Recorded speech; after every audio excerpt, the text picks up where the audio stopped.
Welcome to the ET Stand, the Cronulla Sharks fans podcast. You idiots. I'm just laughing at these clowns just trying to make faces at me in the background. On this episode of the ET Stand podcast, we are going to work out why, stop it, you idiots. We're going to try and work out what a dynasty is and if the Cronulla Sharks can ever build one of their own. We're just not content with one premier. These idiots in the background, I'm going to stop them from pulling faces at me. Let's just bring them in.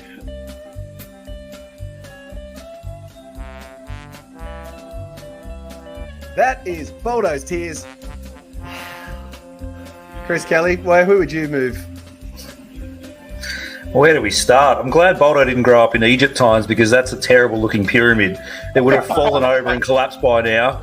And given that he just Googled the squad and put Matt Ikuvalu in the bottom and he hasn't been there since half of last year, our pyramid would have fallen over. He's still on the page. The pyramid would have fallen over. You would have been missing a foundation piece and it's fallen over.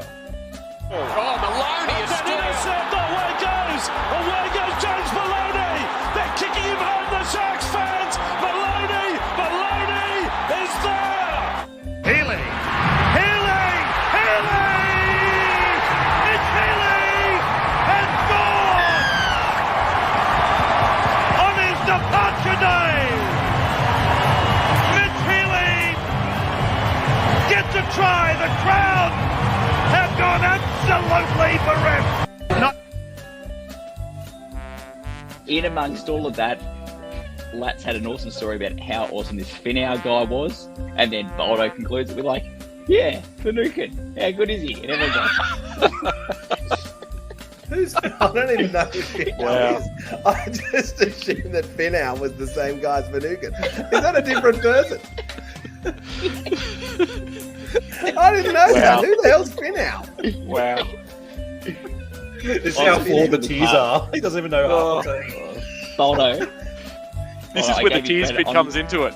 I'm listening to the car going, did my stream just like skip 30 seconds or something? Like, no, it was just Boldo just playing along. But anyway.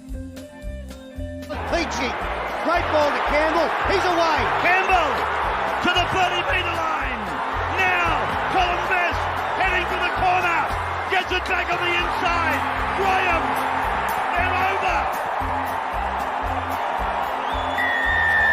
Nick Graham has scored. 4 minutes into the game.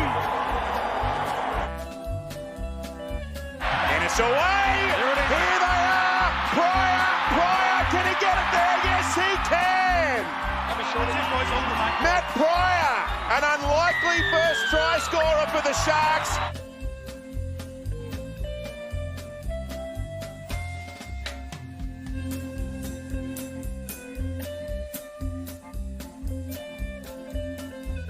Interesting enough that the North Bears are getting that desperate. They're talking about having a Pacific Bears team so they can sort of engulf those Pacific nations and sort of get that ball rolling where they think they can sort of, take on the Cook Islands and the Samoans and the Tongas and sort of make it their team. So PNG's to go for me. I'm pretty convinced after that. All right, Franko, what do you got? Mate, can I rebuttal that, or am I giving it a different answer? Go for it. Enough arguments on this podcast. Come on, you're going to throw out cans, and they're going to play out of cans. Ever. That is the dumbest idea ever.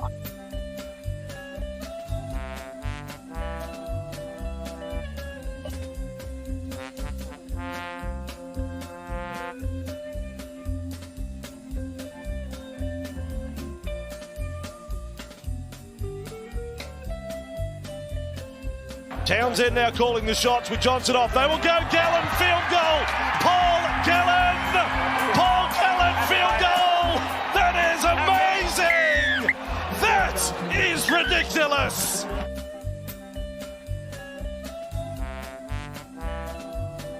Away. It's back to Smith. Smith gets it away to Cronk. Cronk's got Korobetti with it. Have they got a chance here? Korobetti's put down. The siren sounds. Cronulla have won it. Cronulla have won it. 14 to 12. You can turn the light out now. For over 50 years, people have come to see the Sharks play. Talent, skill, speed, intelligence, elite level athleticism. That's not these guys. Biased, one-eyed, opinionated. More often wrong than right. They make up for their complete lack of talent with pure dribble, gibberish, and enthusiasm. This is the ET Stand Podcast.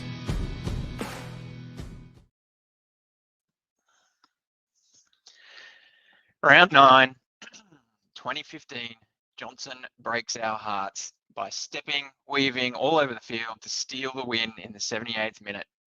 Round 5, 2023, Johnson breaks our hearts by slotting a long-range field penalty to kick it in the last minute. Tonight, round 26, 2024, Johnson does it again, pulling the strings, rallying the troops, and kicking from the sideline. Well done, SJ, but geez, I'm devastated. It was tough to watch. I don't know how many of you were sitting there at the game or in front of the TV, hooping and hollering, thinking we by how many, or how many of you were sitting there thinking, geez, hang on guys, we've been here before, because this was a bit sad. I was nervous, and maybe that makes me a bit not confident, I don't know, but it wasn't great. Boldo and maybe some others are on their way from the game, so they'll be joining us at some stage through here. Obviously, I've just popped up the link for you, anyone who wants to come in and have a chat. It's in the chats there. Click it, get in, have your say. But yeah, that was a tough watch. We've got a whole bunch of comments streaming through. We'll get to them. I'll maybe do my little quick brief, my rundown. A lot of emotions here, so a lot of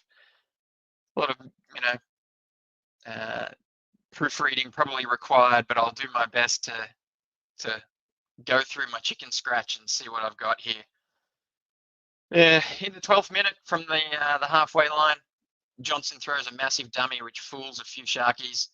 He steps and straightens, finding Metcalf on the inside with speed to burn, and scorches away to score. Just a lovely little bit of show and go there. Certainly fooled the players, fooled the cameramen, and Metcalf with that much space is always going to get through.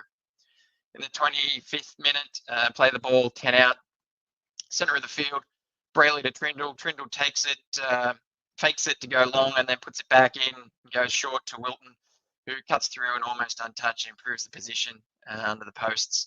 Really nice, just good heads up play there by Trindle, which was then followed up in the 33rd minute. Hard, fast, powerful running, kicked off by Nikura. Has the Warriors on the back foot and gives us plenty of room to move. Last play, 10 out from the try line. Trindle is presented with the exact same option as the previous try. The Warriors hold off, anticipating a Wilton run, and Trindle goes flat and long to Iro, who muscles his way over the line. Again, just Trindle showing his class here. It was really good to see. A lot of good stuff there from us in the red zone. Just sort of showing that Trindle knows what he wants to do when he wants to do it, and was able to execute. A minute later, lovely play. Brayley sees some tired defenders and takes advantage by shooting through the line. Looking for support, he finds Stone Street up the middle, who fires the afterburners, mullet flowing in the wind, being chased by Metcalf, who, as we all know, is no slouch, as shown through his own try. Stone Street goes the length, and the crowd erupts. Absolutely loved a Shark play, basically going the length and outrunning someone else who is known for their speed. That was awesome. 2 minutes out from half time, 10 metres out, the Warriors' defensive line is scattered, and Hines finds a rampaging Hazleton, who continues his battle to be a top try scorer for the Sharkies. Just we had them at 6s and 7s at this stage. They were shot. They had no confidence. Probably the old cliche of halftime couldn't have come quick enough for them. It sees us going into the break 22-4. Reminder. Round 5, 2023, we went into the break with 26-12. So we've been here before, and I kid you not, I'd written that in my chicken scratch at the time, at halftime. And I was hoping it would have been a funny little anecdote. And I would have said how nervous I was and I shouldn't have been nervous. And look at us score by 50. And turns out that's not the case.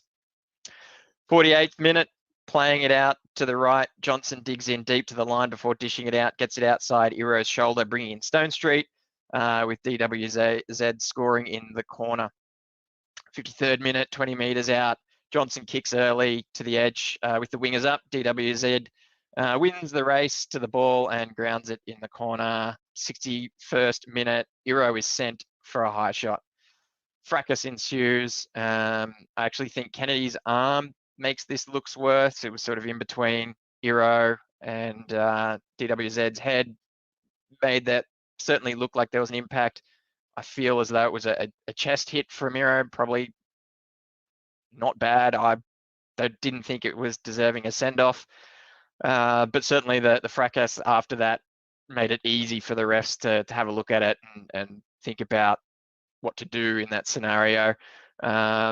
Possibly could have gone the other way with DWZ maybe causing an escalation and sort of getting a little bit of a shirt pull on Wilton and then Trindle. So yeah, a bit of an ugly scene, but obviously we're now a man short, which was not helpful. A minute later, the Warriors hammer Iro's edge repeatedly, and on the last attempt, it sees Nickel Kolstad barge his way over. In the 64th minute, we're still a man down. The set is off. Set off the kickoff. Metcalf throws a long ball. Katoa comes in.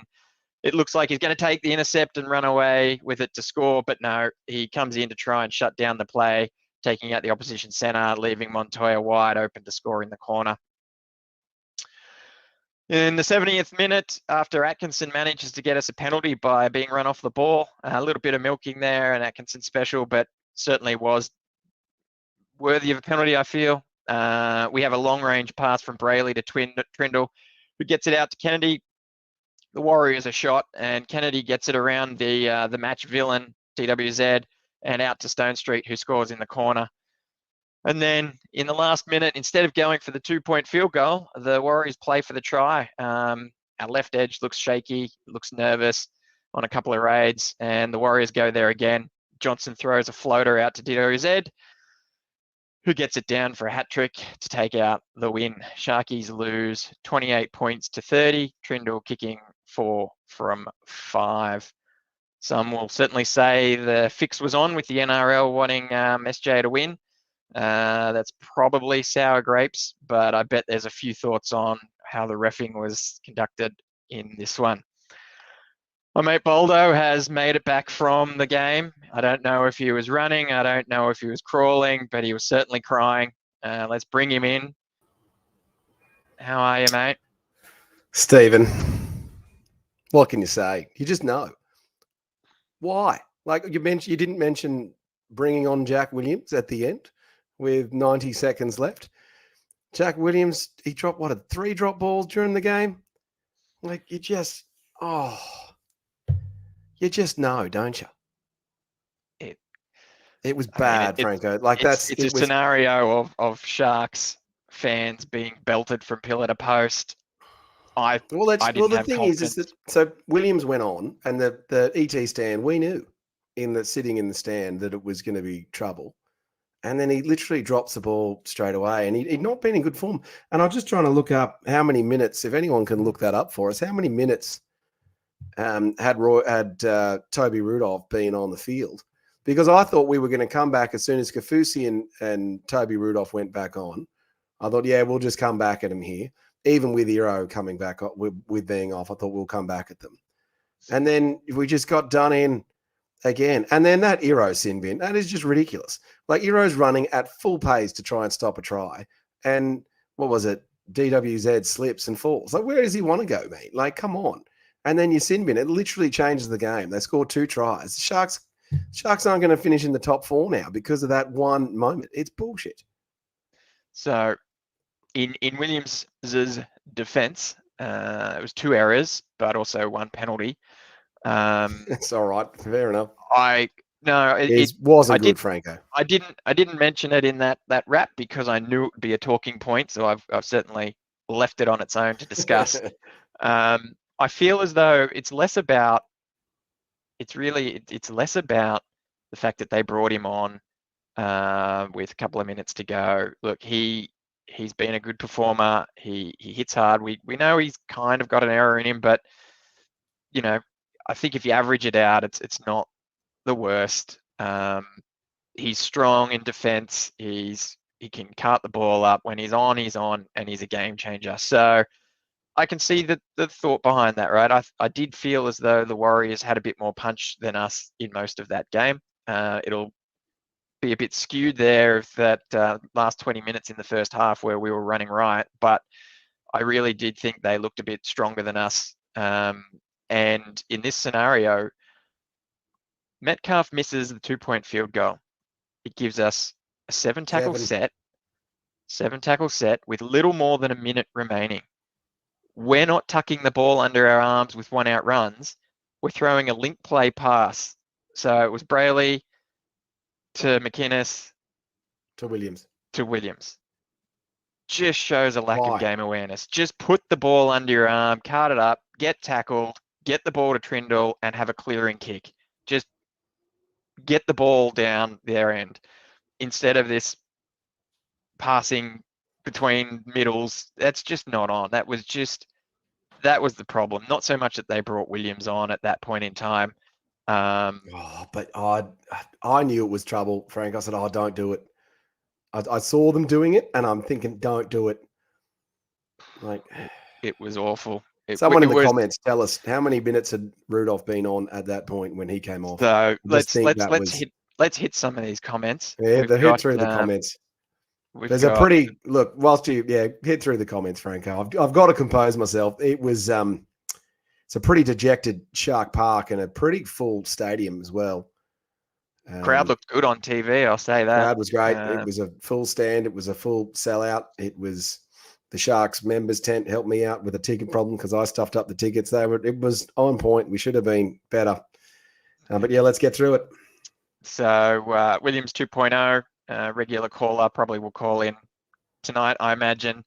Never knew a team could referee a game. Absolute rort. I'd be happy to chat about that. I feel as though there was a bit of that going on as well.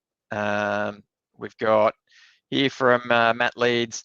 Says, fair play to Johnson. He was incredible, but that was never 10 in the bin. And that call could cost us top 4. Echoing your point there, Boldo. We've then got Scott McLaren. He says, well, what can we call that refereeing in the second half?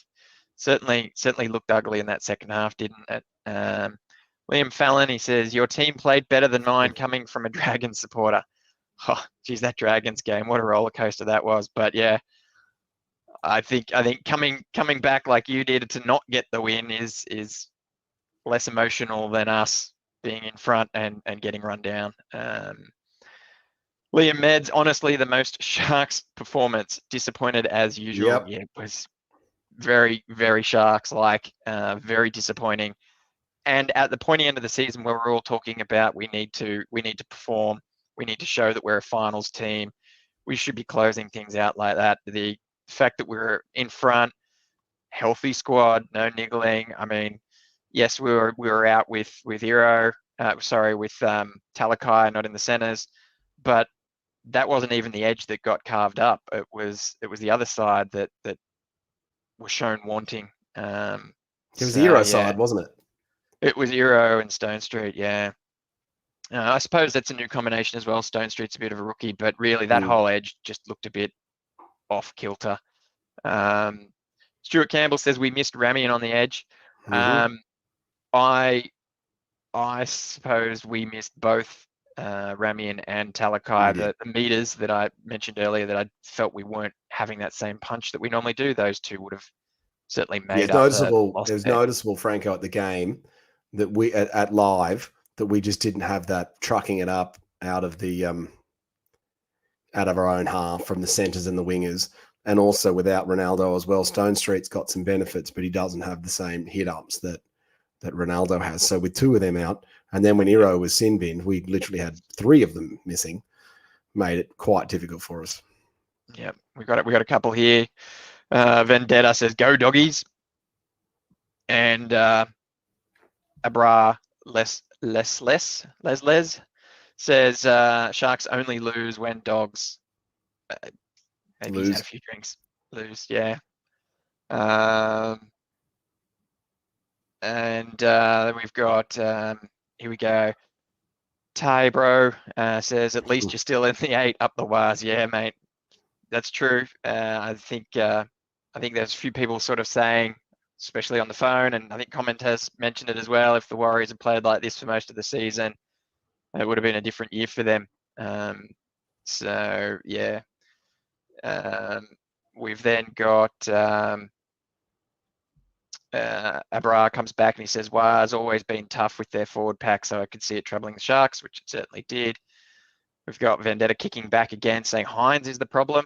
Sam McGrain, I hope Fitzy can mention something about the referee and we at least get an apology Monday morning. Well, let's see if what does that do for us? Pop it in, Sam. I think there's a few more comments here that you might have also been participating in, but let me know what particular calls you'd like an apology for. This joker here, David Bolderman, says brutal being at the ground. Just about to be back. I'm coming in a little hot. Well, the 3 minutes, Franco, you kept me out of the show. Definitely allowed me to cool down just a little bit. I was not happy walking back up, what was it, Wolloware Road. Goodness me, those characters sitting next to me and chatting next to me, walking up the street. I certainly copped an earful of me being just grumpy with the Sharkies. Let's keep hitting through these comments.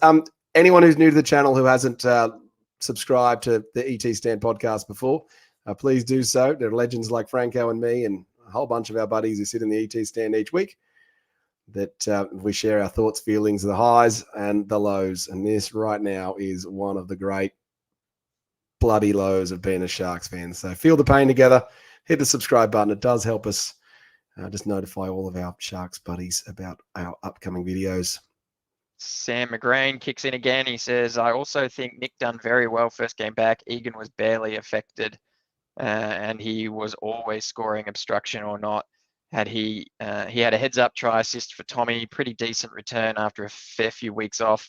I also hope Iro isn't suspended at all for the disgusting refereeing.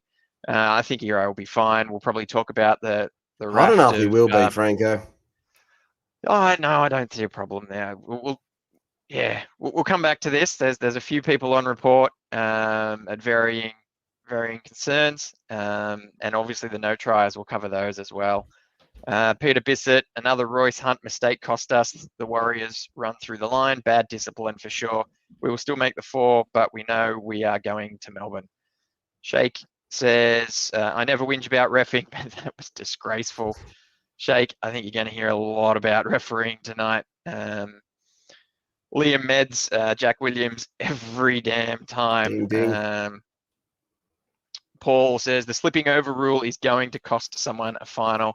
It's really harsh, that one. G'day, Paul.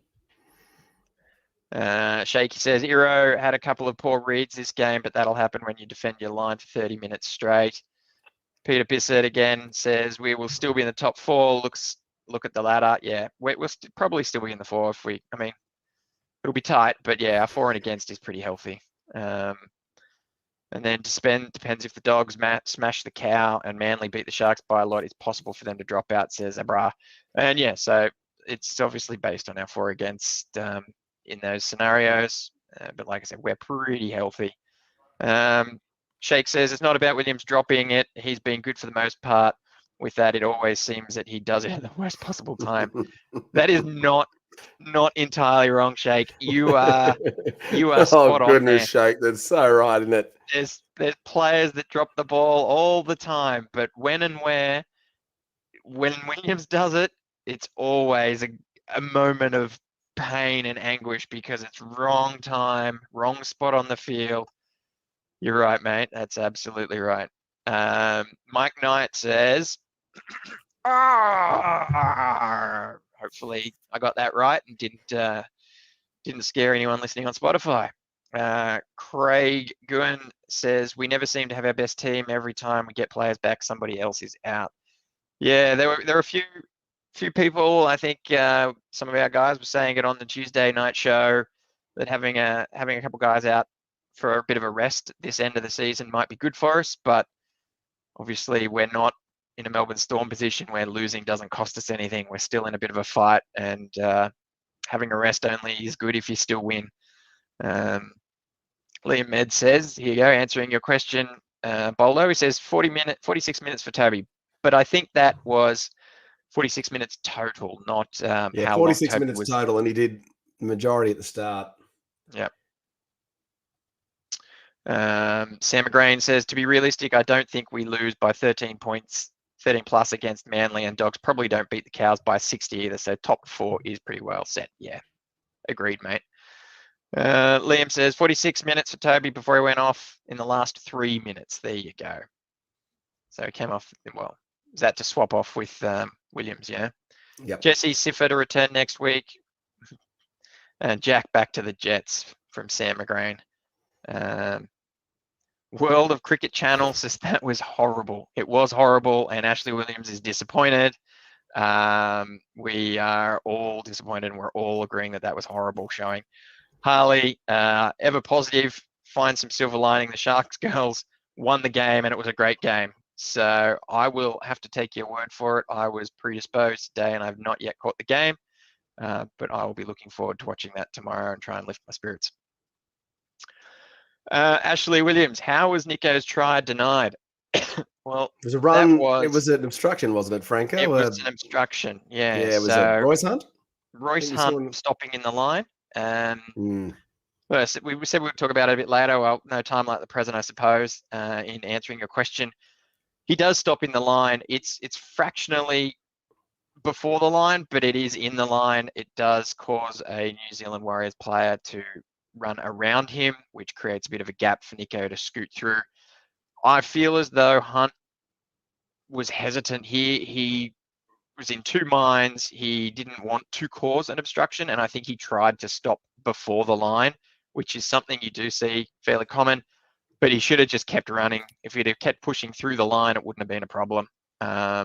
Unfortunately, he stopped in no man's land, and the try was disallowed. Pre-game Fallon says B2B Shark Park wins from behind.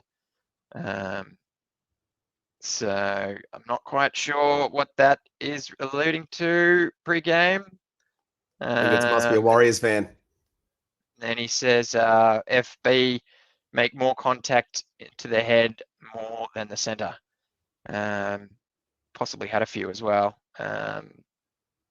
Sorry, pre-games they're agreeing with me that Kennedy made more of a contact on DWZ there to the head than Iro did. Yeah. So the arm was between the two players. There was it certainly had Kennedy's arm across the head, and I feel as though it was a chest impact from Iro. So yeah, I agree with you there, mate. Stephen Hay says Nico's not confident or fit, hasn't had a good game since Magic Round. Are we seriously persisting with this? Interesting thought, Stephen. We just read out a comment before where they thought Nico had a good game. Look, he had an okay game. He had an okay game. I agree. It wasn't one of his best, but for someone that had been out for however many weeks it was, he looked good. He didn't look as rusty as I was expecting.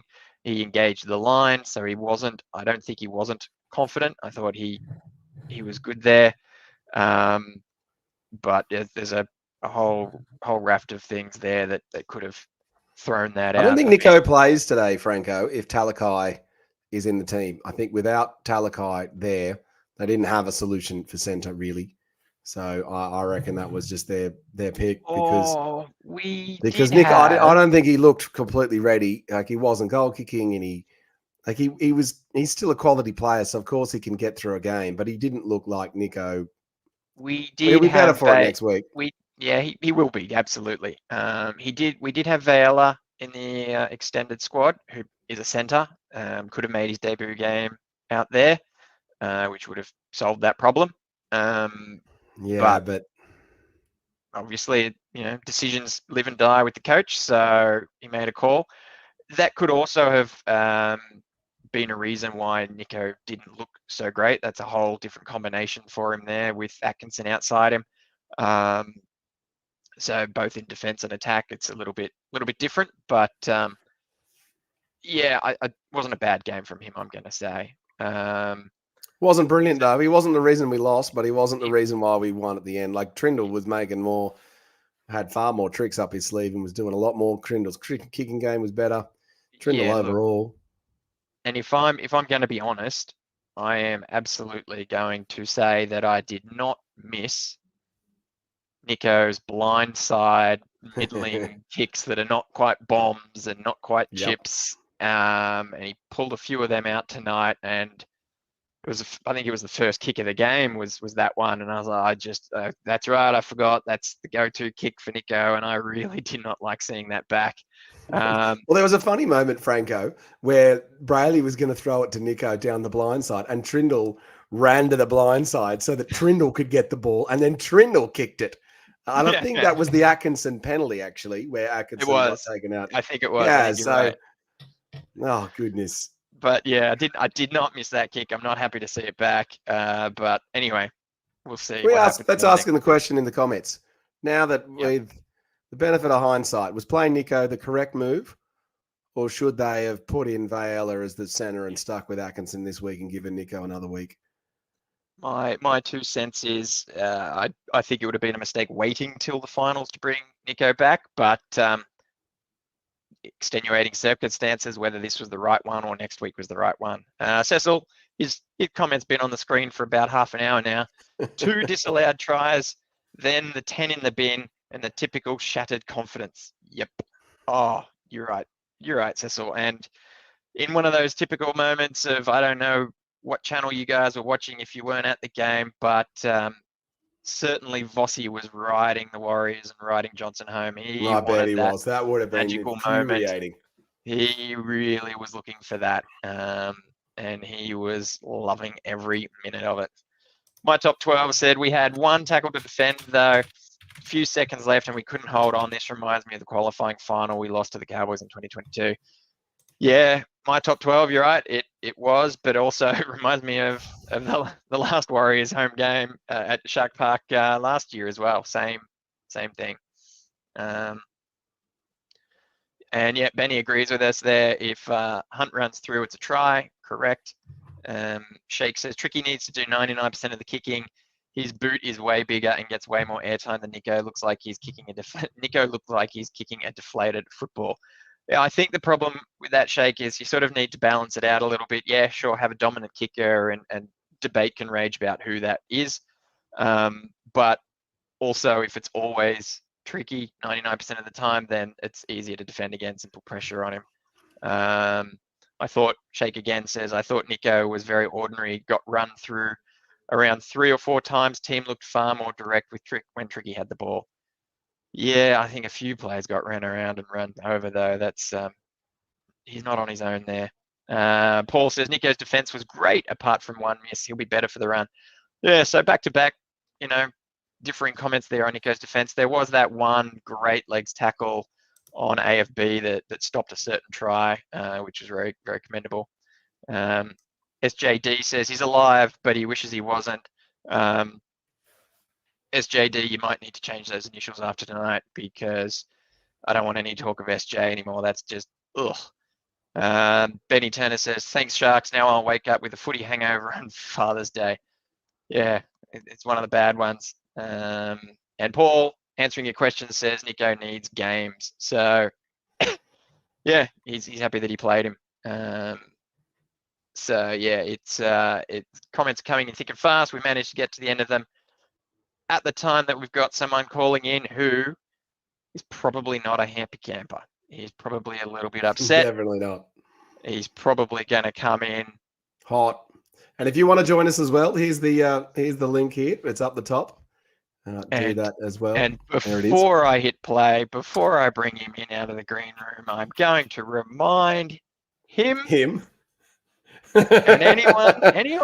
anyone but him, mind your language. Mind your language. Here we go.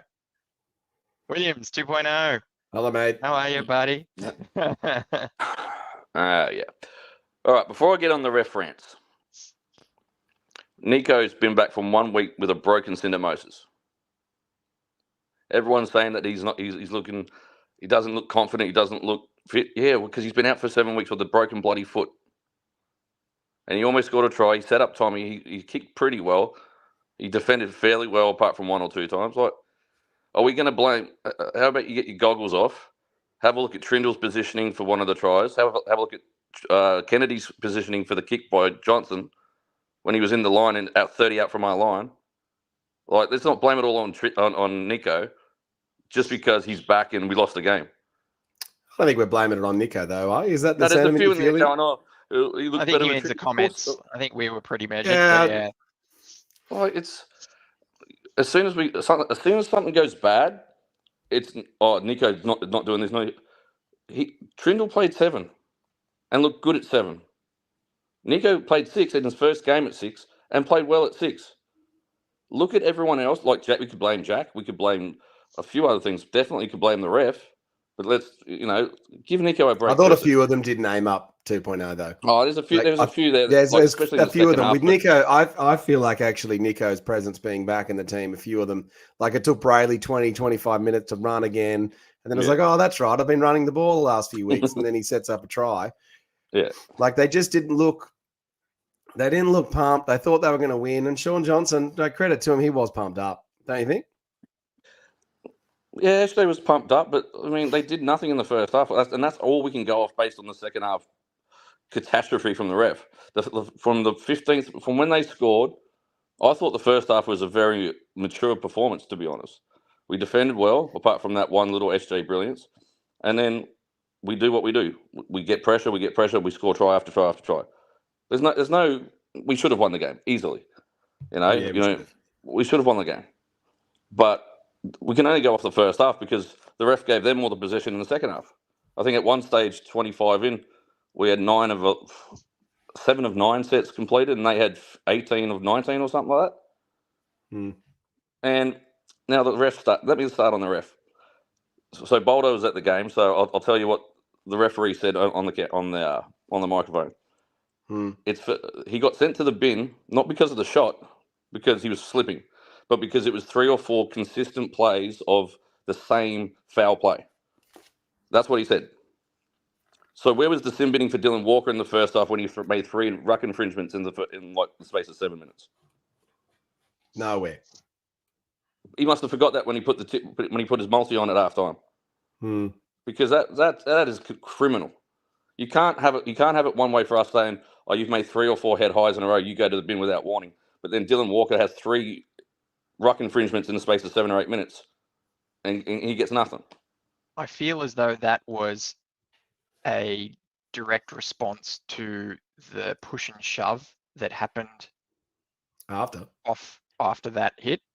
They felt that they needed to settle things down, make an example of someone, and I also feel as though on report infringements are rightly or wrongly graded higher in terms of repeat offence over just a ruck infringement. That said, you're right, mate. It is ridiculous because, like, you've got to take Hazelton's out of the equation, right? That was a slipping motion where it was below waist height where he got copped in the head, right? You can't say there was malice or intent in that one. It was by that was the one in the middle under the post, wasn't it? That was an accident. Yeah, that right? was bullshit. So if you're including that, I'll be honest. Iro's one was chest. It was chest, absolutely chest. Iro's trying to stop the try there. Iro is at full pace. Yeah, and he's not like just running to tackle the guy. He's at full pace, and like it's going to turn into computer soccer from 1990s, where you do a slide tackle and you go and literally purposely put yourself in a position to get fouled, so you get the other player sent off. So now you may as well just dive into like other people's falling arms. You might as well run head first into someone's shoulder. Yeah, you may as well do it. It's ridiculous. Because even Phil Gould, like I was just reading some comments on 9 News, and Phil Gould's blowing up about it, going, this is going to cost the team in the finals. And for everyone worried about top 4, don't stress. We've got like an 80-point differential on the Dogs. The Dogs losing was the best thing for us because now we can go next week. As long as we don't lose by 40 or something and Doggies don't win by 40, that's fine. But when Phil Gould's saying this is ridiculous because the DWZ was slipping and Kale like actually turned his chest into him, so it wasn't his shoulder. Yep. It's an It was an excellent criminal hit by Hero. Excellent. And while I'm on DWZ, the fact that he could stand there for 25 seconds and get the damn penalty, that's not influencing the referee. Let's talk that, Williams. Now, I guess you know what? If he's in our team and he's getting away with that sort of stuff, we love it, right? I still get crappy about it because it's not part of the game, mate. Like you're playing for a penalty. They're telling people not to play for penalties, otherwise the penalty will go against you. He's there for 15 to 20 seconds looking at the referee, not playing the ball. Yeah. Why isn't he sent to HIA? In that scenario, he has to be sent to HIA. That's the law in the game. If you muck around to try and get a penalty and it's deemed, yep, that was high contact, you got to go for your HIA. You can't stay on the field. And they didn't send him. And he scores. And I think Blake's on report. Blake's on report for it. Yeah, which was a soft breeze. It was a soft breeze. It was a ridiculous call. But he was doing that all game, DWZ. He's an absolute milking it for everything he could get. He did it the first round as well, mate. He did it the first game. Yeah. And I was calling him out on it then. Because it's just, we've been told that we've got to get consistency. Consistently getting it in the ref. Sean Johnson was asking why Hazelton wasn't in the bin. Yeah. Like, Hazelton's like 6'5" or something like that. And the guy was down about hip height. Yeah. He was slipping. Like, and just putting pressure on the ref. Fair play. Cameron Smith did it his whole career. Yeah. But to do it, I get the emotion of the game. It's his last game. He doesn't really care if he gets suspended. They all kept running up. Dylan Walker was an absolute pest tonight, running up the ref, freaking complaining. Mm-hmm. But we're getting told that we can't influence referees. So what's to stop McGuinness going up to the ref next week? There are a couple of crowd penalties for us tonight, though. Glenn Thompson in the first DWZ does it every other game, not just our game. Yeah. But I guess it's one of those things where the ref should be strong enough to push players away. Yeah. But now that you've mentioned it, Williams, the scenario of them asking for Hazelton to go off, you almost wonder if that was like, oh yeah, maybe we should have sent him off, but we didn't, and then this other opportunity arose, so they were like, you're off. Yeah, but it's the fact as well. Like they used to give warnings to teams. Like another one of them, you're in the bin. He didn't even give us a warning. Like he didn't say, like, Cam, come here. Next one's in the bin. You've had 3 or 4 here. This is your last chance. Like that's what the referees are supposed to do. Mm-hmm. And that's what Cam was arguing when Ero got sent. He's like, where was the warning, mate? Like, what's going on? Mm-hmm. And he goes, you've had 3 or 4. And I think Cam was pointing out that they had 3 or 4 infringements in the first half for the same thing. Oh, he must have forgotten about that. Like, we weren't allowed, those first 2 disallowed tries, there's no way that Egan's getting a Nico anyway, but it's lazy from Royce. It's complete laziness. He should have just gone straight through the line. He should have gone through. Why wasn't a Nicola try in the first half? Did he not get that down? No, he got held up. He got held up. And at the ground, it looked a lot closer. Yeah, we thought he'd scored. And then but you just the Stone Street second one that got held up. There you go, Chris Kelly. CK came in and said, you got to change your name, Williams. You don't want to be associated with Jack. Let him change his name. Just the feeling at the game, fellas. Like I thought, with 8 minutes to go, we're down by a couple of points. I said to the boys in the ET stand, top 4 teams win games from here and find a way to score and win. And then we managed to find a way to score. We get ahead, and then you're thinking, well, we should just be able to see this out now. And it's, I actually thought the Sharks were going to win. I wasn't worried at any point until Jack Williams went on and dropped the ball. I didn't think we were ever going to lose. I'll give a point to this. Was it the same on the TV, or did you guys in there going, no, we're toast here? I was trying to be quiet because the kids are asleep. But I was like fuming. In that scenario, the middles have done all the defense in the second half. Where is the back 5? If Ronaldo's there, he's taking a charge up. Katoa, I don't know if he ran the one before that. Ramian's in there if he's in there. Talakai's there if he's in there. So why are we letting a forward? Okay, he might have only had a 9 minute. I think it was about 9 minutes. Rudolph was on for in the second half, which was criminal because I thought he was one of our strongest forwards. But where's the back five? Or Kennedy? Where's he going? Well, Kennedy doesn't typically do the. Kennedy doesn't do the. Our back five is the strongest part of our return game, and we got the forwards walking back onside because they're buggered. Get in there and take a run. Yeah, but we're missing Talakai, we're missing Ramian, and we're missing Ronaldo, who are the three that truck it up.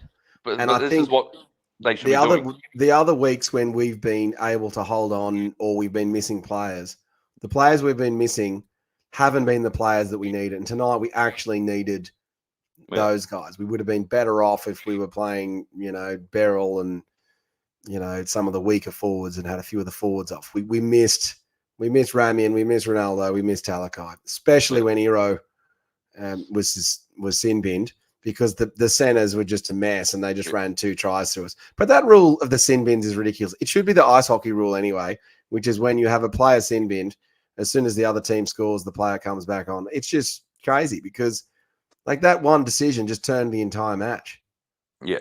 The rules of the rugby league, they're flawed. They've got to fix it.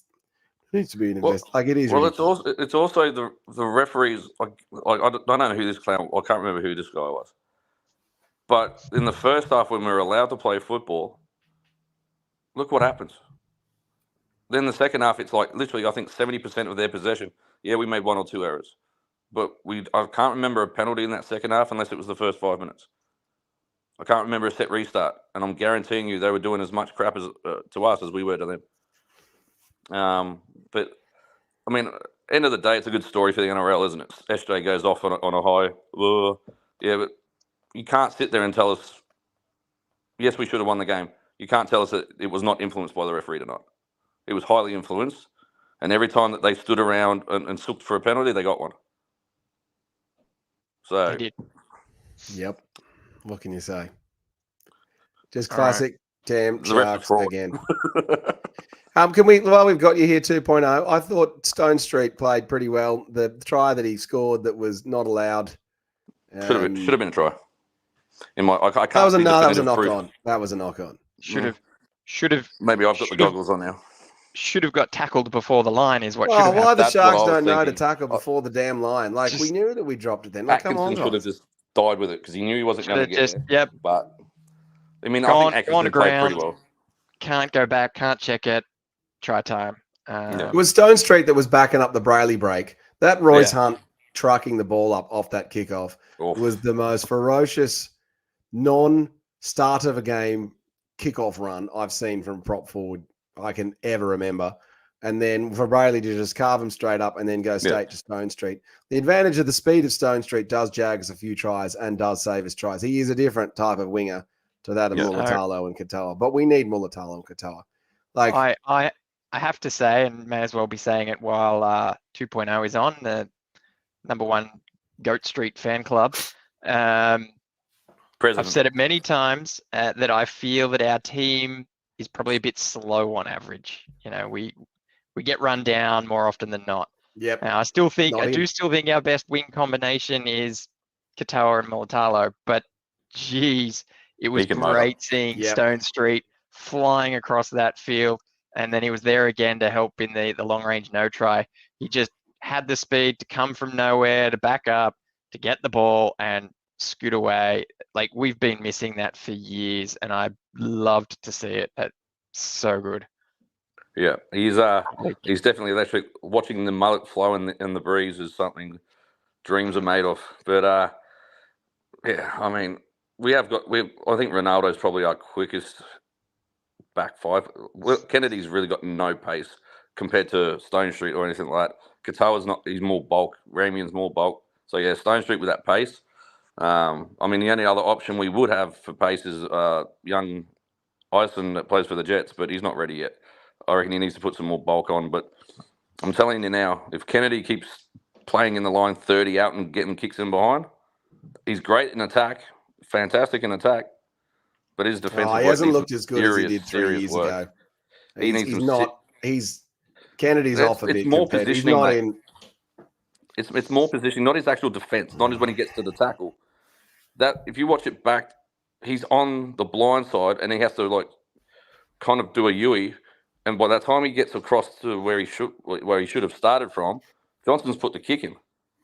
Yeah, but Like, there were mitigating fullback. circumstances there. I thought it was early in the tackle count. He had to come up to make a defensive play anyway. You can't be in two places at once. It was just heads up play by Johnson. So, But it's not. It's 30. If it's 10 out, I'll give him credit for being in the line because that's what all the best fullbacks do.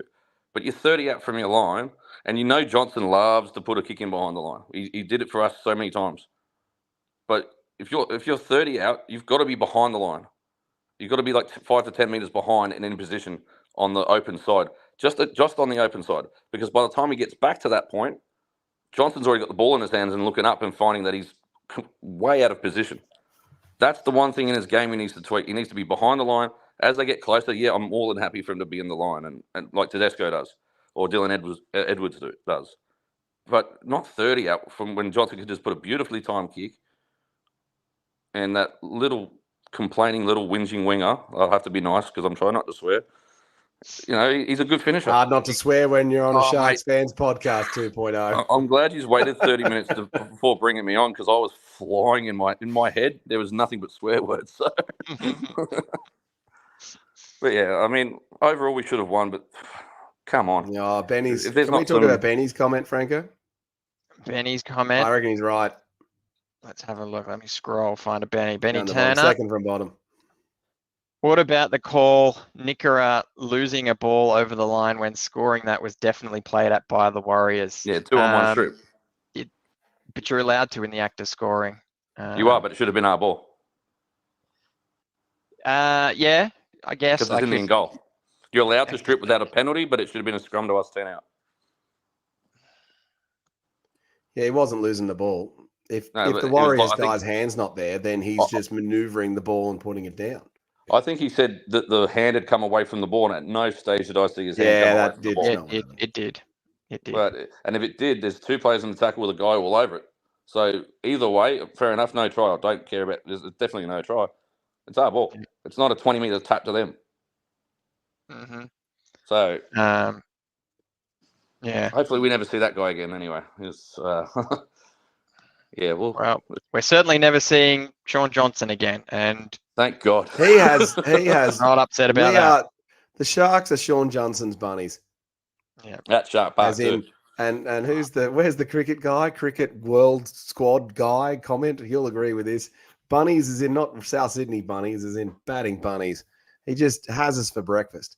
Yeah, like he's Shane Warne to Daryl Cullinan. Shane Warne to Daryl Cullinan. Just gets us every damn time. Yeah. Or Broad to Warner. McGrath to Brian Lara. It's just he just there's a thing about he couldn't play like that consistently at Shark Park when he was with us, but he loves playing against us there for some reason. He was pretty good for us when he played for us. 2015 he did that magical run, stepped through everyone after Fafita scored. Yeah, that was it. And then last year when he led him back, thank God he's retiring. That's all I can say. Absolutely. All right, Williams, you want to give us a 3-2-1, Williams, before you get out of it? Give us a 3-2-1. I'm going to go off the first half because I'm not going off the second half. That's rot. So 3, I'm giving to Brayley. I think he defended like an absolute Trojan tonight, smashed a couple of them, then started running out of dummy half, knocking them over, put Stone Street away for the Goats' first try. And I just thought he started dictating when, maybe Trindle was sitting back and Nico was sitting back. Brayley's like, all right, I'll show you what we're doing. So I thought he was fantastic. Sorry, Paul. I know you're still a bit stingy about Brayley's performances at the moment. 2, I'm going to give to Britt Nakora. I thought he was great all night in attack and defence. I think he saved our bacon on one of the tries. And 1, I'm going to give it to Toby because I thought he was just damaging with the ball and in defence. He should have been given a lot more minutes probably earlier in the second stint. I reckon he should have come on about the 60 mark because they were just going through us. But yeah, I thought he was pretty strong tonight. I think he's been probably with Kafusi our strongest forward for the last 3-4 weeks now. So it's good to see. I mean, we were all bagging him, including myself. I thought he was done after he came back from injury. But the way he's looking, the way he's playing faster like he used to. He's playing stronger in defence, belting people. Yeah, I think he's back to his best, old Tobes. Yeah, he's doing well. I agree. All right, Williams, thank you very much for calling in and joining us in what was an awful night. Good to see you, Matt. Well, wasn't really good to see you under these circumstances, but it never is under a loss. But and I mean, the good thing is we got players to come back that's going to make us better. And a loss before the semis, not the worst thing in the world. And playing Manly without Turbo next week, I'll take it. I'll take our chances there. But hopefully, Nico, a game under Nico's belt, he's a bit more free flowing, and we'll get it sorted. I got no doubt. But we go down to Melbourne. I don't think we're getting up to the Roosters now. So, but Roosters Penrith week 1 of the finals. That's going to be an absolute cracker. Let them belt each other. Let them do what they want. I mean, we've gone down to Melbourne and we've beaten Melbourne, so we shouldn't hold any fear. Let's see what happens.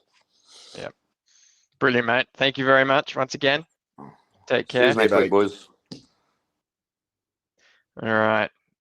Comments have continued to come in thick and fast. Back on the discussion about whether or not Nico should have started tonight or next week or later. Cecil says playing Nico was the right call. Did we really want him returning against DCE? Sonia says she saw Jack in the sheds. He was really disappointed in himself. From what I saw, they are harder on themselves than any of us could ever be. And you know what? I bet you that is true. Harley says woman of the match was Anessa Biddle, an NRLW player of the year, 3 points, Anessa Biddle, 2 to Tiana Penatani, and 1 to Ellie Johnson. All right, we've got Stuart Campbell. He says we need to learn to recover momentum. Couple of games this year we win if we recover the game sooner. Dolphins, Parramatta, and now Warriors come to mind. You know what, Stuart? It's a very good point, because as soon as that tide started to turn, the anxiety levels rose, and if we're feeling it, the players are probably feeling it too. Especially, the crowd went quiet until the Euro send-off. Crowd pumped up at the end, Franco. They got into it. Yeah, at the end, after Euro was sent off, through the TV, the crowd started to really ramp up. But from halftime till then, it was either A, fait accompli that we were going to win this, or B, oh, here we go again, and the crowd was just quiet. But yeah, we need to be able to work out how to arrest those momentum shifts and bring it back in our favour. I don't know what Glenn Thompson agrees with Williams 2.0 on, but it was something. So there's some points to you. I think it was 2.0.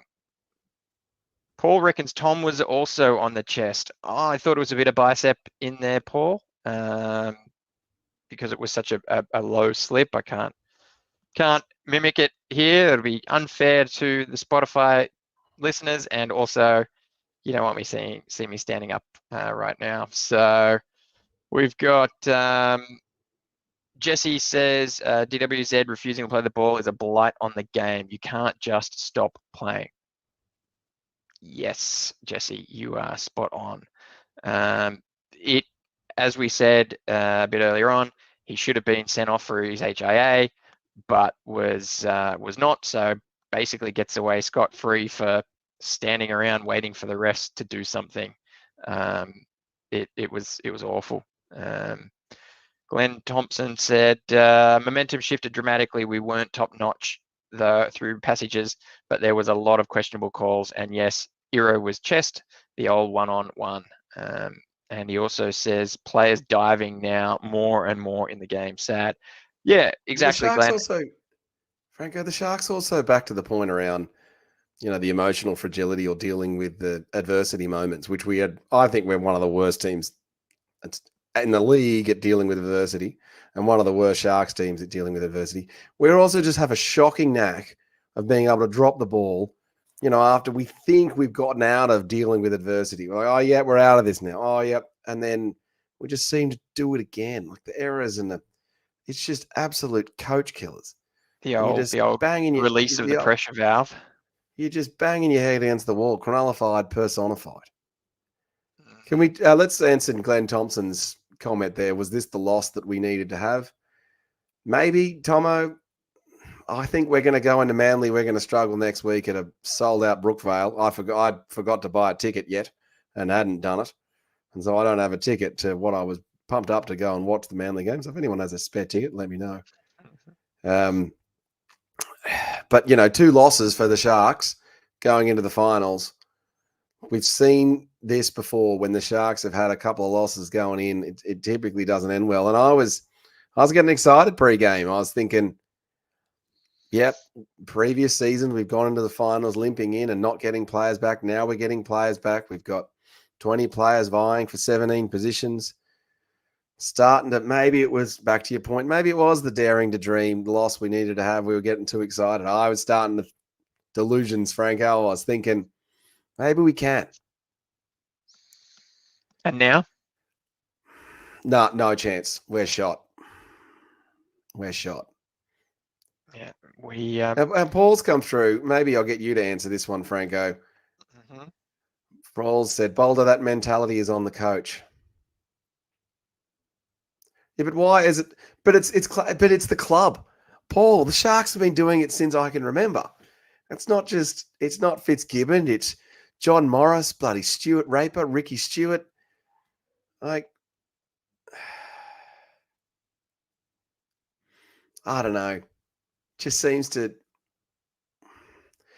like Ben Sam at that time in the 1995 bloody Warriors game. Like, we just seemed to blow it. Like, we blew it. Like, we blew it. Bag. We should not have lost that game. We blew it. Reffing, like, we should be sitting here going, we should be on 38 points. We're like guaranteed top 4, thinking about are we second or we should be talking about whether we're resting players next week or not. That's what we should be talking about now. We absolutely blew it. And we had a sold out Shark Park against a Warriors team that had nothing to play for. Like, it's just, why? Not exactly nothing, SJ's farewell match, but they were certainly they haven't won a match for weeks. Team. Certainly a beatable team. Like, we did that combined Warriors Sharks. They only had 2 players that were better than ours, like the front rowers. Other than that, it's just brutal. Yep. Sonia says they weren't marched for HIAs. They keep them playing. Where's the due diligence? And the Academy Award goes to the Wawas. So, yeah, not wrong there. Peter Bissett says giving away penalties for not being able to defy physics when players slip is absurd. My pet hate is the clock, though. Every game should be the same length. Stop the clock. I agree, Peter.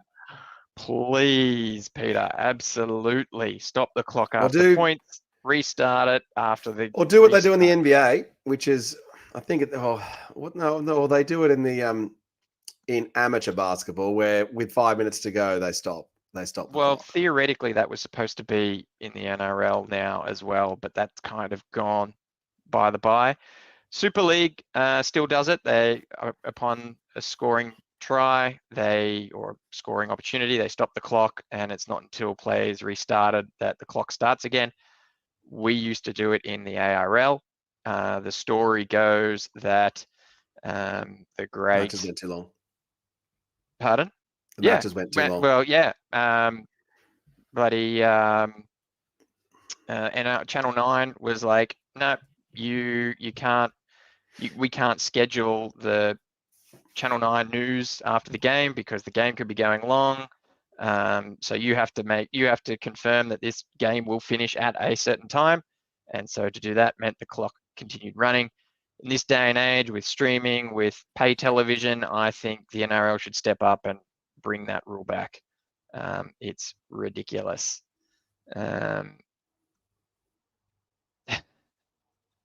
Glenn Thompson says, the soul glow get fame that DWZ has. He is precious. Yeah. Sheikh says, need to point out Sione running out for that Warriors try as well. There was a shocking read. We had the numbers. Was. It's awful. Yeah, it was a bad read. Like I said, I thought he was going for the intercept. I thought, I didn't know what he was doing. It was just, Kelly is still mad with Williams saying who makes an interchange He's with right. 2 minutes to go. Sheikh says Britt was incredible tonight. I do think Britt was exceptional. Paul says the slipping in tackles has been happening all around. A bit late to change the rule, correct, but I think that's also a duty of care thing, which is why that's a rule. I still think it's dumb. I agree with the commenters there. Matt Leeds totally says, agree, I Matt. never think we win Never. close games. Well, I mean, 2008 comes to mind with the number of games that we'd won by 4 points or less. But yeah, no, I don't think it's our MO is to we either win or we. So speaking of that 2008, I remember sitting with Damien Irvine when Greg Bird put that kick in. I think it was against the Dragons, and him turning to me and saying, "We never win games like that. That's just not what we do. We don't win games like that." And it's still he wasn't wrong then, and if he said it now, he wouldn't be wrong now. Like, yep. We just don't seem to win games like that. Like, we should have won tonight. Like, come on. Braden Trindle kicks it from the sideline. You're like, yo, beauty, come on. That's what we needed, yeah. Chris Kelly says we played negative football with the lead in the last 10 minutes, and we did. We really did. Well, except for the play at the end when we didn't bloody wrap the ball up when 60 seconds to go, like you said, Franco.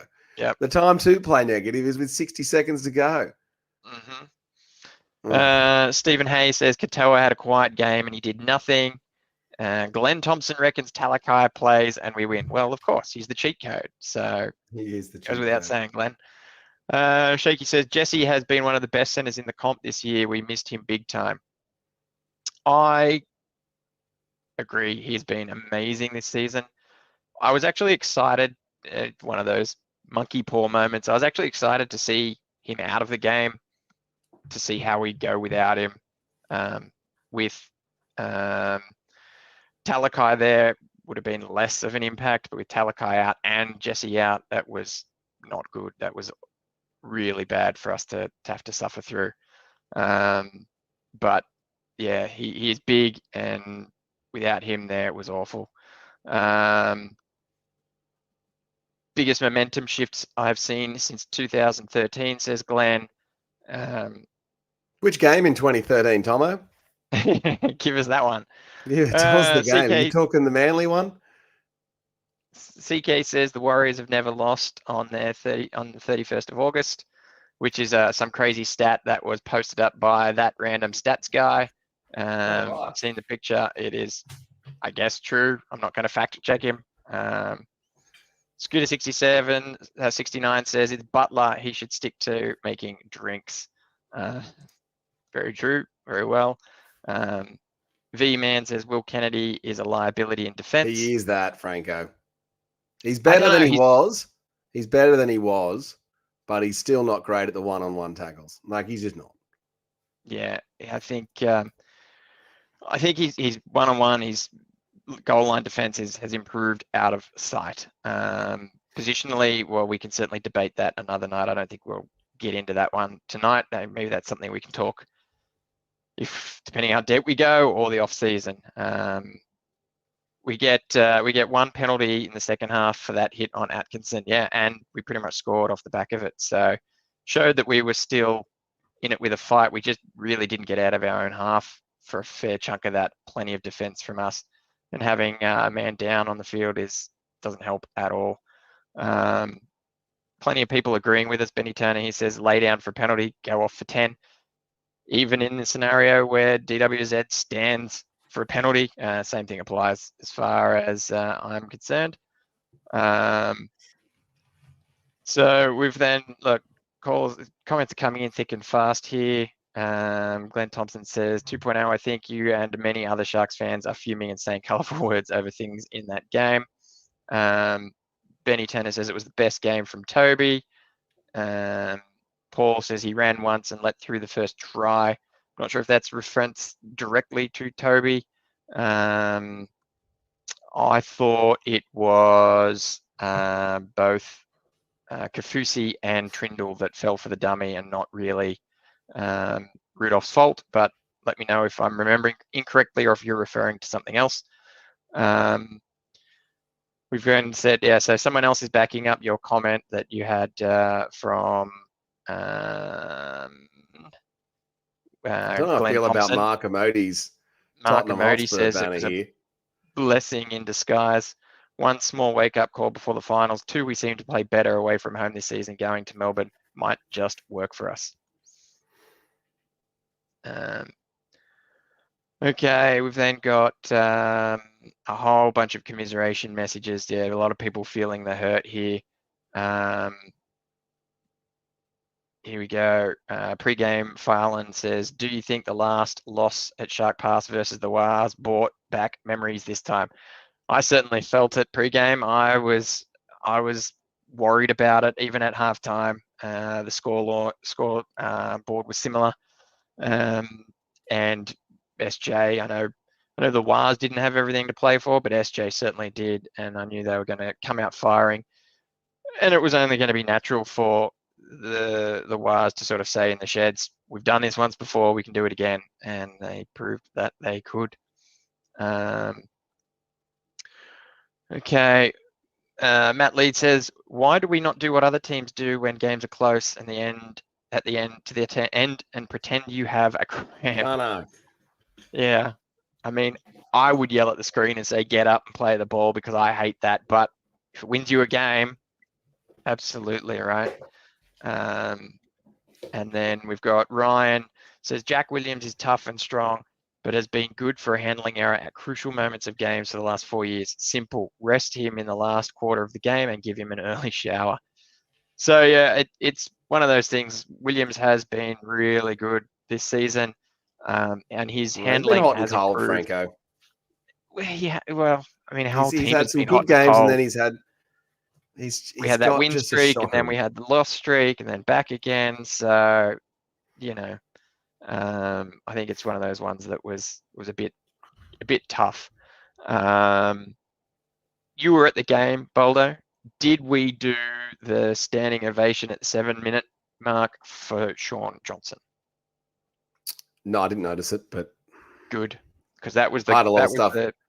I had a lot of stuff going on, and it was an absolute packed house and getting on in for the tickets, and there was a lot of stuff happening. But it could have happened that I might have missed it. So anyone in the comments, let me know.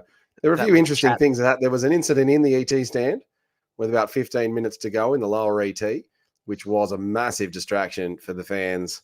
There are a bunch of guys that were kicked out, so that was a problem. The bit of other fun stuff, the halftime kick. Sadly, I wasn't picked out of the crowd to try and kick a 30-meter goal with a torn hamstring, and I'd worked out who I was going to nominate to kick that for me. And it was brilliant. The guy who was kicking it, I reckon he could have gotten the 40 meters. Anyone who was at the game, do you reckon that guy could have gotten the 40-meter kick? The guy, he opted not to go for he took the $5,000 rather than going for the $20,000 at the 40-meter kick. He decided to stop at the 30-meter kick. I reckon he would have gotten it. And then, look, it was nice to see that legends at the Sharks going around. We cited Chris Beattie and a few other legends floating around Shark Park. That was nice to see all those guys. It was packed. Like, it had good energy. And then lastly, my other comment, I had dinner at Livy and Sourdough this evening, right next to KFC in the precinct. I highly recommend their Wagyu pizza. It was awesome. So no bratwurst for you tonight. No bratwurst tonight. I had dinner at the Sourdough pizza place. It was absolutely terrific. So I can't recommend that place enough. And I look forward to asking for you for a sponsorship on the ET stand. And whilst I'm on a bit of a rant, we've got a few viewers in. If you haven't subscribed to the channel, please do so. Just hit the subscribe button. It notifies you of all of our upcoming videos. We do a Tuesday night show. A couple of us are always here every week doing this debrief with the Franco files and just feeling the pain together. We've got a few more videos coming up between now and the end of the season. But other than that, get your 3-2-1s. I know Franco's going to ask me for my 3-2-1s in a second. Oh, Franco, it's just so brutal. If anyone else wants to join the comments as well, join us in the on YouTube right now. Click on the link, which is somewhere up here. It's all throughout. It's all the way up the top. Everyone's too scared about coming on and needing to mind their language, I think. Just running through the on reports. Iro for tackling Johnson in a dangerous position. I don't think he's really got anything to answer as far as those are concerned. It was a bit of a mild one. Williams was, that's late, maybe, shoulder, maybe on DWZ. It didn't look good. He could have something to answer for in that one, I think. Hazleton with the player slipping into his, I think it was a bicep. I know some commenters thought it was chest, but yeah, pretty sure it was his bicep. Surely nothing to answer for there. Brayley, the soft breeze on DWZ's chin. Nothing really to report there. And then Iro again on the one that got him binned on DWZ on the sideline there. So a few things there. I reckon probably Williams is the only one that maybe is a bit of a concern. The rest should be fine, in my opinion. So yeah, no problems really there for us. And then silver linings, guys. We'll try and find it. We'll shout it out. With the Warriors having the bye next week, that means AFB survives the season without any major injury and theoretically coming to us next season in a good condition. So that seems like as good as any for a silver lining. But yeah. Frank, I'm just looking at these minutes here, right? Royce Hunt, 21 minutes. Hamlin-Uele, 16. Hazleton, 30. Toby Rudolph, 46. Jack Williams, 42. Jack Williams was not the player to put on at that point. His first stint was pretty good. It was a bad call. I don't think we needed to make a change at all with 2 minutes to go. There is obviously the understanding that all the players have the GPS tracking, heart rate monitoring, all of that sort of stuff. That the coach's box know how far a player can go when they're redlining, when they need to be taken off, and maybe in that particular moment it was a stats thing and not a feel thing. If it was a feel thing, I agree with you. It was Jack Williams 42 minutes, Hamlin-Uele 16. Right, yeah, like 16's, it's not enough from Hamlin-Uele. Yeah. So I think on the basis of that, I think he's the one who makes way. I still think they're going to pick Jack Williams. I don't think they're not going to pick Jack Williams next week or in the playoffs because of that performance. Well, he wasn't that bad, but two mistakes and a penalty. Well, that's a lot of errors. Maybe I'm just hammering him and just annoyed. Yeah, fair enough. All right, I've given you time to think about your 3-2-1s. Hit me. I thought it was a standout Britain. He got 3 points tonight. He was just in everything. Seemed to be the way that we scored the tries. Best hit ups. Just absolutely critical. I thought 2 points to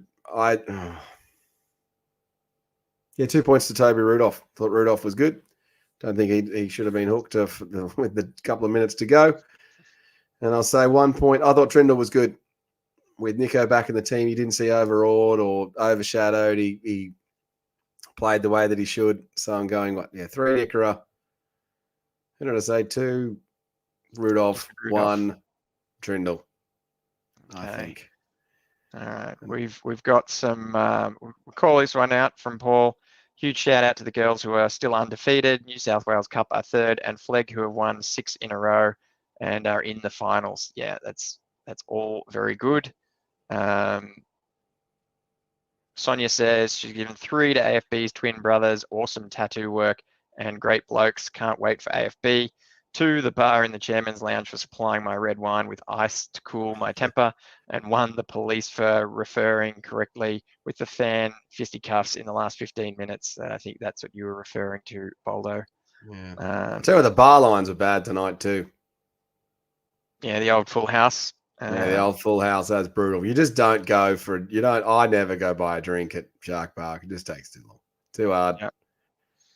Yeah. Cecil says onwards and upwards. Oh, sorry, Cess says onwards and upwards. Nothing better than smashing Manly for a boost into the finals. Got to go. Early start. So he probably doesn't even hear that I read that message. We've got Craig. He says 3 to Iro, 2 to Brayley, 1 to Trindle. We've also got from Glenn Thompson 3 to Brayley, 2 to Nickera, and 1 to Stone Street. Sheikh says middle forwards passing short balls to each other is my most hated play in rugby league. Yes, let's get the big guys who can barely catch anyway to do quick passes. Yeah, and let's do it with less than a minute to go, Shake. It was ridiculous. Oh, God. And look, Sonia comes back, and thank you to the East Stand podcast debrief. You guys are instrumental in assisting many of us process, celebrate, or commiserate. Well, thanks, Sonia. Appreciate that.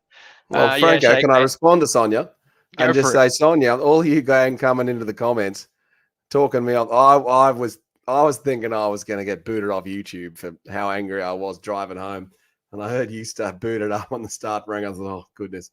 And Frank's, so just so we know, Franco saw me join the green room whilst he was going through the Franco files and correctly did not add me to the podcast straight away. It was like, I'm going to let him cool down a little bit, I think. I'm going to just leave him. He can just stay in there for a little bit. It was a showrunner call, and it was well done. It's the right call. Yeah, and I wasn't adding myself. I'm like, nah, I'm not gonna add myself here. I just let that play out. When Franco's ready for me and he feels I've cooled down. Oh, goodness. Absolutely. Benny Turner says he doesn't go to Shark Park because of the beer line. So, yeah, there's a few people there that I think complain about the beer line. I think if you go to enough games, you know which bars to go to certain times to avoid that. How much more would you pay, Franco, for the cinema style experience of the, what is it called? What do they call it when you order the drink at a set time? Gold class. How much would you pay for a beer for gold class? Where you can order the beers and it turns up, I'm just going to pay. Would you pay 5 times more for a beer if it was going to turn up? Depends how many beers I'm allowed. Because as soon as you do that, every beer you order is registered. You can't say, bring me a beer every 5 minutes. If I can do that and not fear of prosecution, then let's bring it on. But I don't know. It certainly is something to think about. Benny Turner, cannot wait for the club to reopen. That is a lot. Next question for you, Franco. I'm going to throw some back at you. I felt coming in my positivity towards the Sharks' ability to win at the end of the season and put something together in the finals was at an all-time high. On a scale of 1 to 10, where was it pre-game of thinking we could win, and now where do you sit in our ability to take out a premiership this season? Yeah, well, I didn't get my tip in for Tuesday night's show. You assumed I picked the Sharks. The default is Sharks. I would love to have said I was going to pick the Warriors without any proof to say otherwise, but I was going to pick the Sharks. I thought we had this in the bag. Pre-game, I thought we had this in the bag.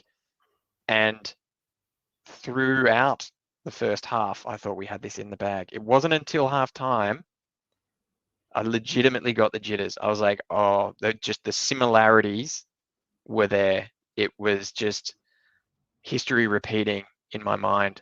And when those 2 disallowed tries came through, I felt it. And like I said, on TV, it sounded like the crowd was sort of hushed by that. And the result, as we know, was not good for us. So, look, I still think before this game, I thought we'd easily be at least winning 1 game in the finals. Now, I'm not so sure. Now I think I think we win any. It's going to be because we've spoken about it. The commenters have spoken about it. There is that mental hurdle now where the narrative is you can't win a finals game. The narrative previously was you can't beat a top 8 team, and as many times as players and administration staff say, we don't listen to the outside noise. Every game is different, and sure enough, if you drill down into it close enough, you beat a team who is in the top 8, but they weren't in the 8 at the time or something. So that kind of stat is a bit bad. But it was clear that it was something that was weighing down on them, and it was clear that something that everyone was talking about it every time it happened. Thankfully, we put that to bed. The next hurdle, the next mental jungle is, can we win a finals game? And going down to Melbourne, 2.0 said we shouldn't have any fears there because we've beaten Melbourne down there. Well, we've beaten them once in recent history. Don't know if that's the hook to hang our hat on. But we're not just playing Melbourne, right? We're playing ourselves. We're playing the media. We've got a lot to try and get over. And if we lose that one, all those stories come flooding back. All that pressure increases, and it's gonna be tough. We've got a storming Bulldogs team coming for us. Yeah. I'm gonna say, look, I was feeling better before this loss. Does that answer your question? I had delusions that we could win in week 3 of the finals. Now I give us absolutely no chance. Yeah. I mean, if it's funny too, because if this game had happened earlier in the season, like, I'm not saying I would be less devastated. I'm not saying I'd be less upset it at hurts the way this we late, lost. But this late in the season, it really hurts. You know, this is probably one of those games you go, well, look, we had Talakai out, we had Ramian out, Nico's first game back after extended layoff, players were Missing shifting Ronaldo. around, missing Ronaldo. You just sort of go, you know what, it's all right. Shame we lost, sucks the way we lost, but get up, rinse off, let's go again. But this late in the season, it just feels different. It just hurts more. And yeah, I'm not impressed. I'm not ready for next week's game because it's Brookvale. We've got a terrible record there. And then losing 2 to go to Melbourne. It's just a horror show at the moment. But you know what? Happy to be proven wrong, Sharkies. It's on you guys. Lift, get us the wins. Yeah, well, Tuesday night, Williams is going to turn up, do his history segment, and tell us how hopeless we are at Brookvale Oval. Yeah, probably will. Probably will. Didn't even win at Brookvale Oval or against Manly in 2016. That's how much we struggle against Manly. Mm-hmm. Yeah. And they need to win to shore up their position in the 8 and get a home final and not play the Cowboys in North Queensland. They're going to be up for it. And then we've got a Sunday match going into what might be a Friday or a Saturday finals match. Geez, hopefully we don't get drawn on a Friday night. I think we'll get drawn on the Saturday night is when I expect us to play in the finals. So, yeah, Saturday trip down to Melbourne. Scott Lucchino kicks in with a zinger, says he'd pay 5 times more for a beer, but he wouldn't let Jack Williams carry it for him. Well done, mate. Well played. Paul says, I'm glad none of our finals are at home. It's too small and doesn't give enough of a finals atmosphere. Agree to disagree there, Paul. We can maybe chat about that one next week. Paul's right. Paul's right, Franco. What are you talking about? The Sharks struggle. No, the Sharks shouldn't be playing our finals at Shark Park. We get overawed when we then go to week 2, like we did in 2022 against Souths. Shark Park for the finals is a joke. I don't get to sit in the ET stand. People from bloody Fox Sport and advertising take the damn seats. It's rubbish. This is definitely an off-season topic because I think we could go for 20 minutes on that alone. I think we'll make it a Tuesday night. We'll make it a Tuesday night topic. Done. Tuesday night. Ryan says Boldo is true. Raid Graham was doing his lap of honor walking backwards tonight pre-game. Oh, is it true? Is it true? Yes. Is it true? Well, we all know that Wade Graham scores his tries running backwards. That is a well-known piece of Sharks folklore. Mm-hmm. And then Sonia says, I don't care if I play finals in Timbuktu as long as we win. Yeah, correct, Sonia. Winning is all that matters. And unfortunately, in Paul and Boldo's defense, we've lost the last couple of home finals. So. That's true.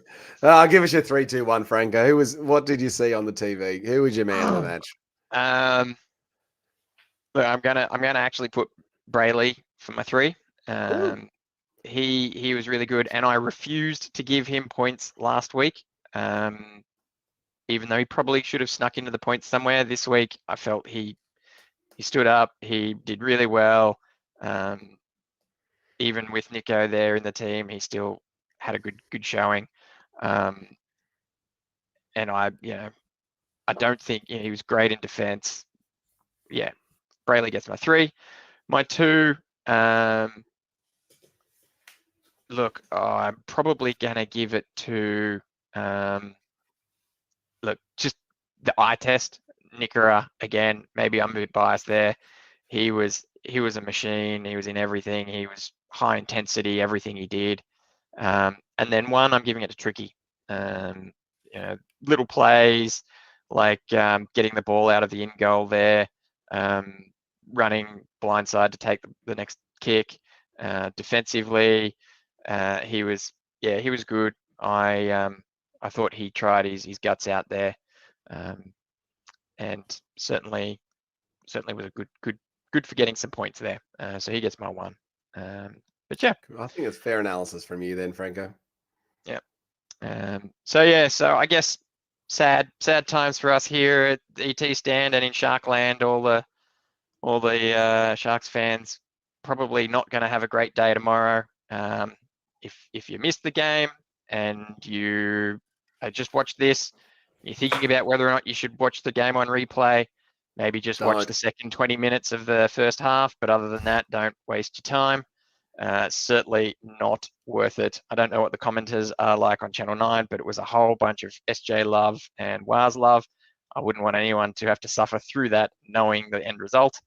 But tomorrow, Father's Day, don't forget, if they're still around, give your old man a call. If you're a father, maybe Happy sleep Father's in Day and to you, Franco. Happy Father, thank you, mate. Maybe use this loss as an excuse to stay in your man shed or in bed or whatever.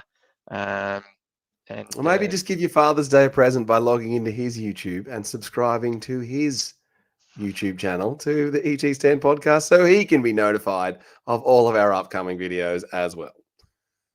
Sounds like a great plan. Yep. You can find us on Instagram, Facebook, right here on YouTube. We're also on a whole slew of audio podcast platforms. Boldo, you've spent many a late night working that out, getting us on there. Spotify. I'm like an Apple. expert now on how to get onto Zanzibar or whatever those other ones are. So I can highly recommend the Acast channel to get yourself onto all of those. So we're just making ourselves more available. So lots of fun stuff coming up, Franco. And I'll give you a compliment too. The Chronicles episode you did last week on the Warriors match, looking back to that Jeff Robson 2012 win, was a terrific bunch of fun. So I think this week we're going to do the 2008 Sharks Manly match, which was the CWC Bus of Dreams bottle through the back of the bus. Round two match. Is that the one? That's the one. Good game. I'm looking forward to that Chronicles match. That one will be a goodie. I think Chris is joining Williams for that one as the plan. And if that's not the game they're doing, then I've just put them in it. And then what else we got going? We've got the Tuesday night show. We've got an opposition fan preview. Hoping to get a buddy of mine on for a Sharks interview. And then I think it'll be you on the debrief next week, Frank. I'll be coming back from the game. And if anyone has a spare ticket next week, let me know, because I didn't buy one in time and I can't get in. I'm sure we can find you a way. Hole in the fence somewhere at least. Something. Don't forget to like and subscribe, guys. If you missed it live, drop some comments down below. We love having you, even if the results is not something we love. We'll be back soon. If you've got a Sharks fan who's feeling it, give them a call. Tell them about the game. Commiserate with them. Buddies, we're in the finals. Let's just push for that, right? Thank you very much, all. Up, Cronulla. For over 50 years, people have come to see the Sharks play. Talent, skill, speed, intelligence, elite-level athleticism. That's not these guys. Biased, one-eyed, opinionated, more often wrong than right. They make up for their complete lack of talent with pure dribble, gibberish, and enthusiasm. This is the ET Stand Podcast.